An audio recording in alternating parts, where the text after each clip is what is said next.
Thank you, Secretary of State. And I now invite the Honourable Minister Goyal.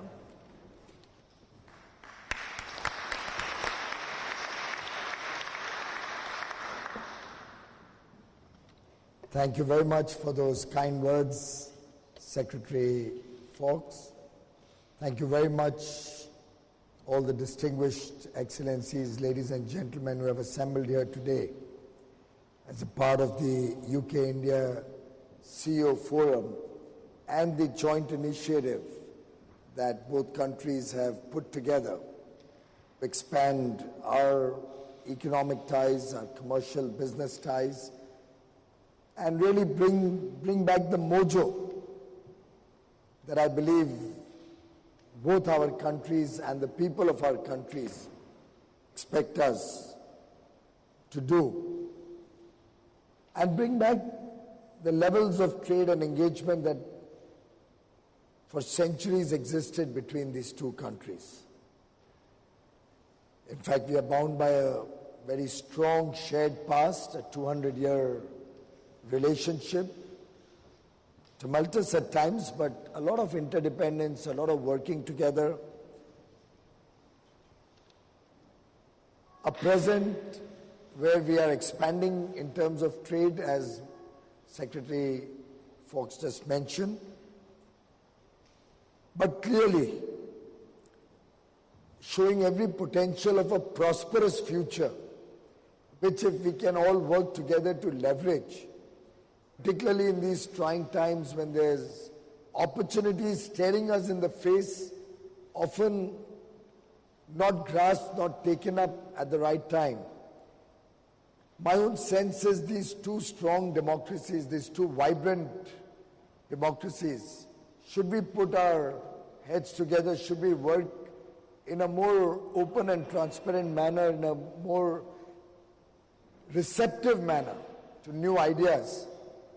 we have huge potential to expand much further from the incremental growth that we've seen in the last decade or so. And since you quoted Rabindranath Tagore had also said, let the ideas flow from all four directions. And I would invite all the distinguished CEOs present here today to help us with your ideas, what really can be the defining features of this relationship going forward. What are the areas of engagement that can help us to expand our ties, help us to expand our business in trade and goods, merchandise and services, as Secretary just mentioned. And a country which is home to nearly 1.5 million Indians, and India can certainly work together with the Indian community here playing almost the role of a bridge between the government of United Kingdom and the government of India. The political leadership of both countries committed to work together in a transparent manner, in a manner to take this relationship to newer heights. And of course, our common love for cricket. Congratulations to all the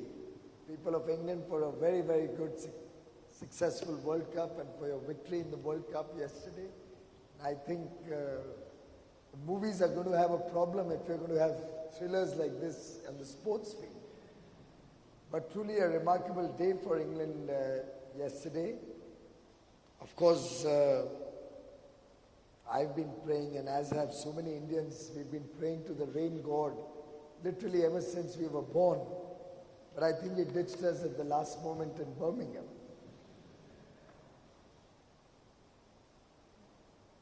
Prime Minister Modi and the political leadership of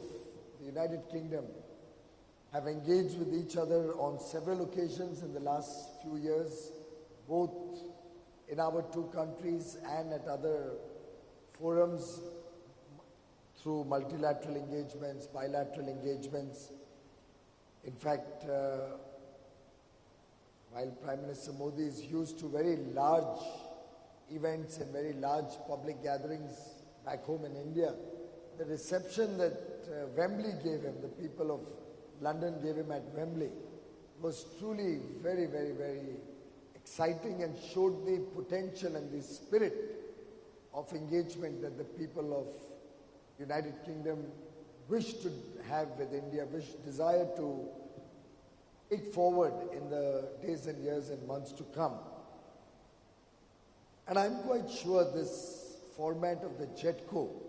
established nearly 14 or 15 years ago, can become a very powerful forum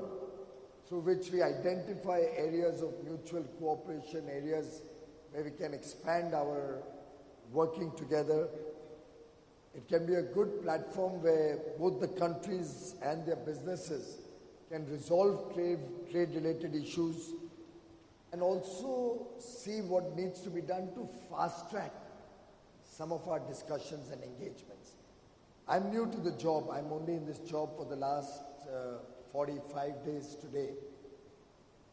But I do believe that we've been talking for a long time. As you rightly pointed out, the joint working groups have been making progress. But I think once you're a little more sorted in the next few weeks, hopefully we can sit down together and fast-track this engagement and be ready for the future. Let's be future ready for the opportune moment when we can demonstrate to the world that India and the United Kingdom are willing to go that extra mile, are willing to work together as partners, friends, and can leverage each other's competitive strengths, competitive advantages to mutual benefit, so that we don't remain satisfied with incremental growth, but can really look at leapfrogging this relationship to newer heights. And towards that end, I think the spirit of research, the spirit of innovation that I find in British industry, in British academia, and the potential strength of Indian skilled workforce, if brought together, we can actually become a preferred supplier to the rest of the world, be it in goods, be it in merchandise, be it in services. We have a large set of people in India who speak the English language, speak it quite well for that matter. We have a very large base of skilled manpower who can implement some of the good ideas that are generated out of your universities, out of your research labs, and take them in a cost-effective manner to the rest of the world. And I believe that if we are willing to work on a very comprehensive framework, which will recognize some of the strengths that India brings to the table, rather than being limited to trade in merchandise or goods, and expand that to include the services sector, where India would have possibly some more advantages in terms of bringing to the table cost effectiveness. We'll also have to address the issue of movement of natural persons sometime along the way quickly, so that we can have a very holistic vision for the future, for taking forward our shared responsibility to our people, and really encashing on the potential that both these countries and our people bring to the table. I'm very confident by 2025 we shall be a $5 trillion economy. We are well poised towards achieving that. We are focused on different aspects of the economy which will take us there. In fact, just the infrastructure investment that we are looking for in the next 5 years is over £1 trillion British pounds. And within that, particularly sectors like the railways, which I represent, the roads and highways, the potential investments in ports and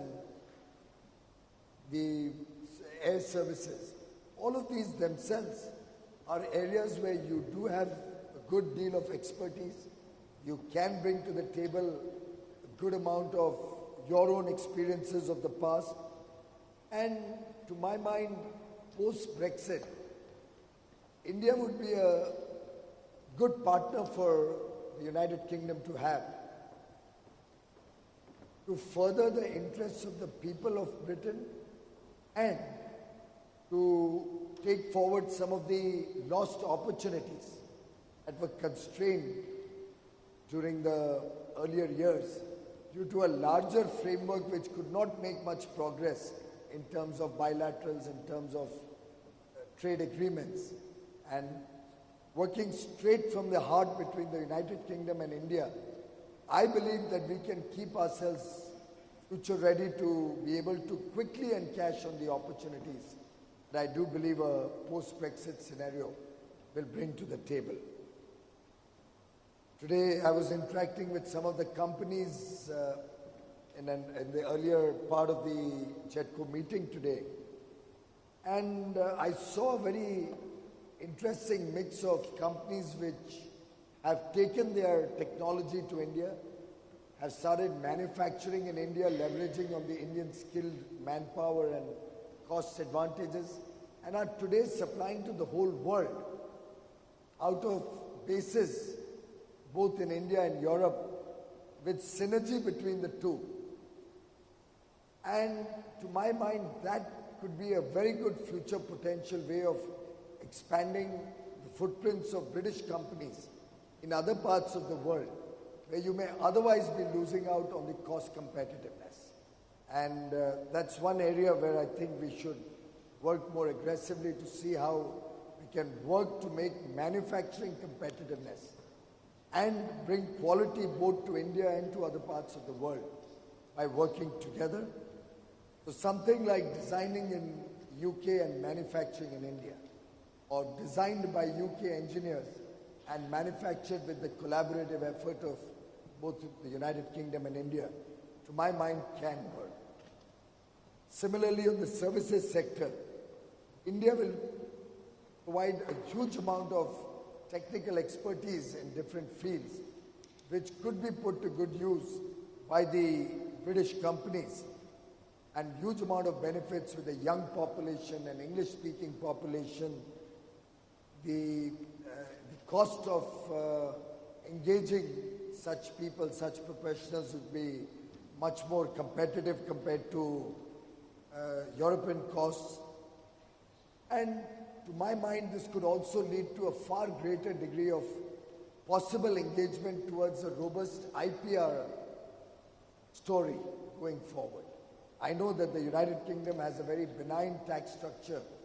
for research and development, and I'd be happy to work with the United Kingdom to take this forward, both from the Indian needs and requirements, and to see how we can work together to expand on research and development and innovation into the future. We have certain programs in the country which we are